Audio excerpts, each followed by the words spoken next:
4 contestants take up the great Krypton Factor challenge. Group B, Heat 2, now have to prove that they've got what it takes to tackle television's toughest quiz.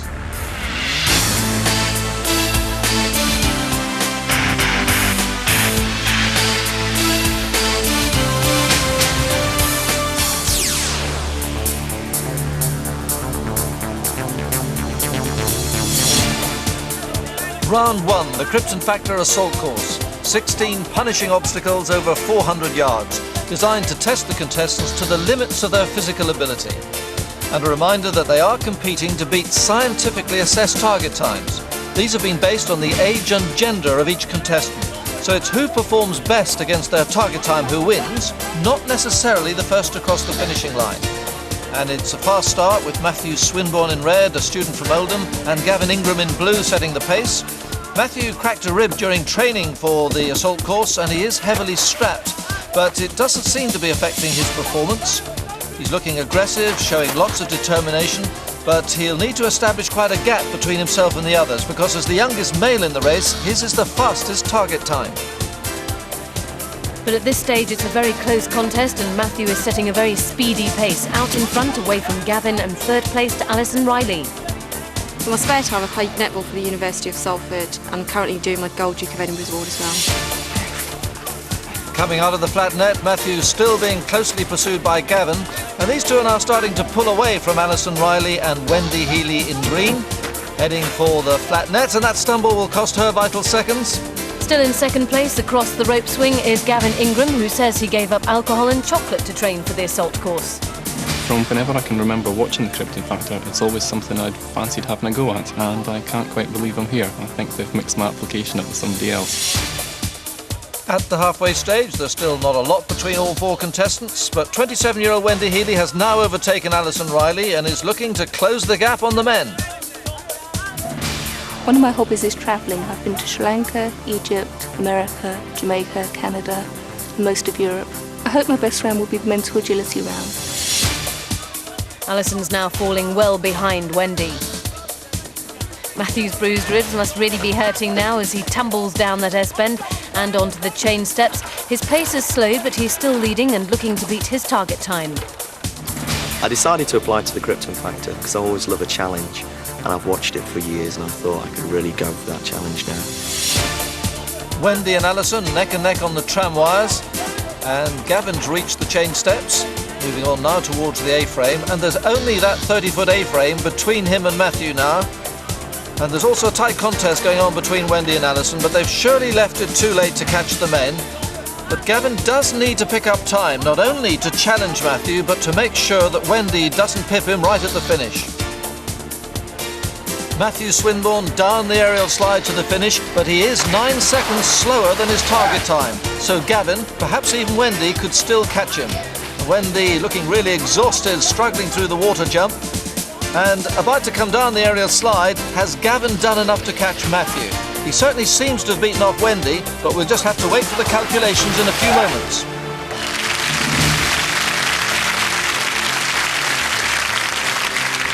And after that toughest of starts on the assault course, let's now welcome our contestants. Well, a competitive assault course, but it was won by our student from Oldham, Matthew Swinburne. So the full points breakdown, Alison gets 2, Wendy 4, Gavin held on to take 6 points, but it's Matthew with 10 taking an early lead.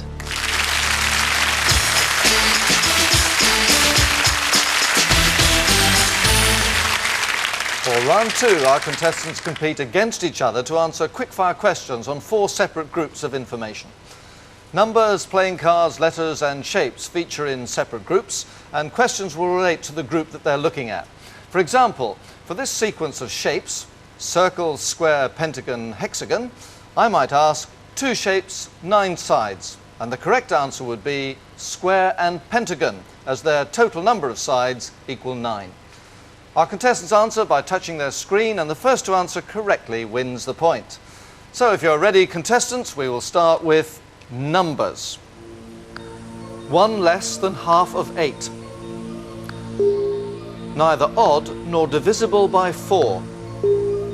5 letters. 3 squared plus 1. The difference is 3. The sum is 2 more than 11. 2 numbers between. Double figures. Now playing cards. 2 cards between. Neither female nor black. Red picture. Neither a picture nor red. Neither 5 nor higher than a jack. Neither picture nor divisible by 2. 3 lower than the 3rd image. Not red. Letters of the alphabet. The 14th letter of the alphabet. 2 letters after R. Not in the word fanatic. Last but 1 letter in infinite. 5 letters between. 3 before the 4th image. 5th letter of Atlantic. Not before H or after L. Shapes, 6 sides. Even number of sides. Black, less than 5 sides. 2 shapes, 10 sides. Neither red nor round. Odd sides. 2 to the right of the first image. Neither black nor square. And that's it, the end of mental agility, and the computer now reveals that the clear winner of the round with 14 correct answers is Alison Riley. And here's how all the points worked out. Matthew 2, Wendy 4, Gavin 6 and Alison with 10. So after 2 rounds we have a 3-way tie for first place, all with Krypton Factors of 12, Matthew, Gavin and Alison.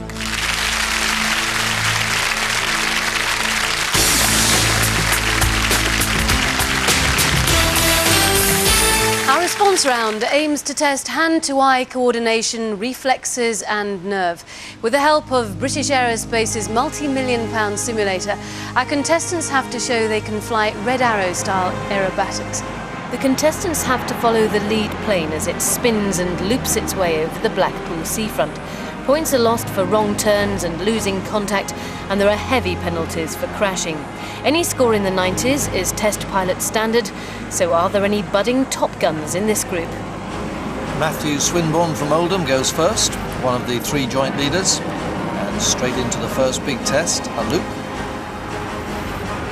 Tracking score on the right will keep you in touch with how he's coping throughout the flight, and it is excellent so far, and if he can keep it in the 90s, he'll be very hard to beat.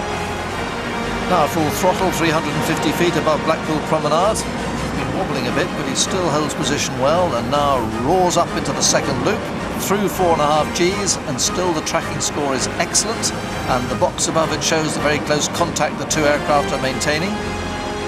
So it's all going very well for Matthew. Banking hard left and trying to keep the lead aircraft right in the centre of his windscreen, and succeeding very well indeed. Holding the left turn, round towards Blackpool Tower, the finishing point, there it is. Matthew levels the wings and finishes on 92.5, and that's a brilliant performance. Next, Wendy Healy from Uxbridge, in last place starting this round, but only 4 points behind the other 3 who share the lead. Needs to do well here, up to the top of the loop, and she has made a very good start. Anything in the 90s is outstanding in tracking score, but can she keep it there? Over the promenade now, wobbling a bit but not in any trouble, slightly above the lead aircraft, but as long as she can see it she's in good shape, and still the tracking score is in the 90s. She's certainly giving Matthew Swinburne a run for his money. Now a tricky moment, rolling out of the loop and banking hard left. And she does it expertly.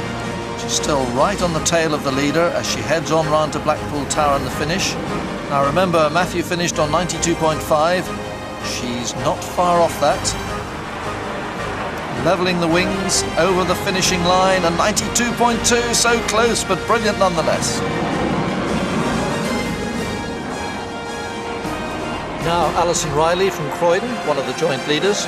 She's a student at Salford University, which in one of these aircraft is about 5 minutes down the road. Speed dropping back to 150 knots at the top of the loop. The tracking score below Matthew's and Wendy's at this point, but still very respectable. But the box above it shows she's losing position slightly, and that proves it.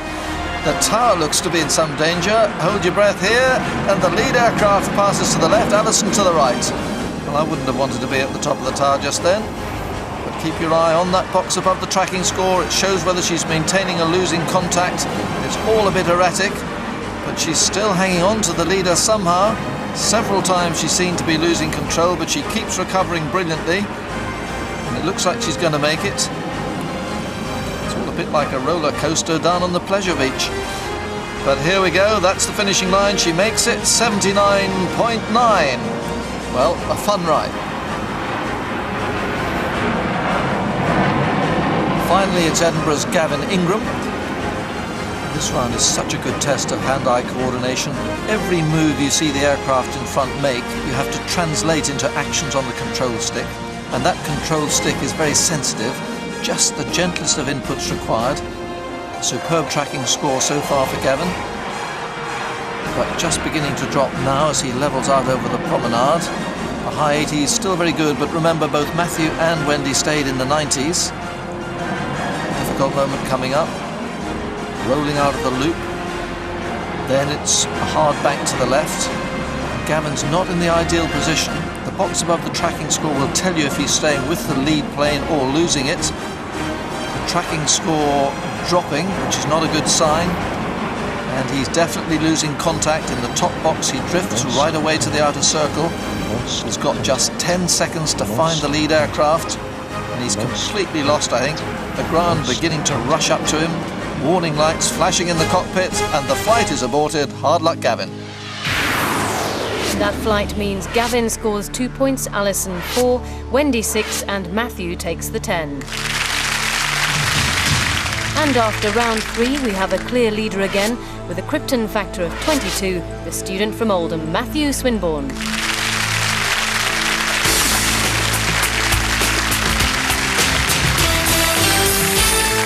Yes, once again, those powers of observation will be tested by a unique computer animation. Tonight's is called The Tomb. 5 questions will follow.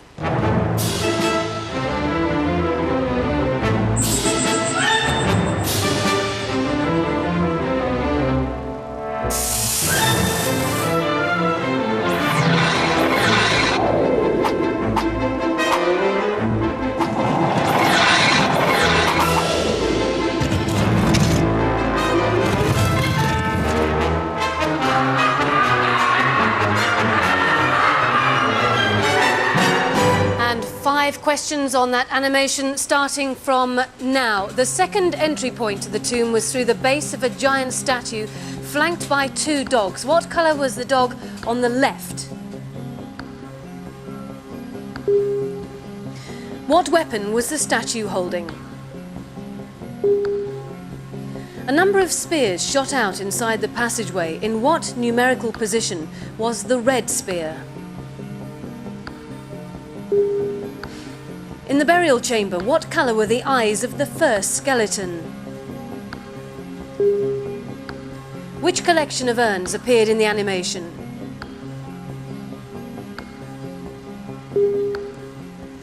Well, Matthew and Gavin both scored 5, but Matthew was quicker, and so he wins the round. So it's 2 points for Alison, 4 for Wendy, and on that time differential, 6 for Gavin, and another 10 points for Matthew. Which means that after 4 rounds, our leader is well out in front with a Krypton Factor of 32, Oldham's Matthew Swinburne.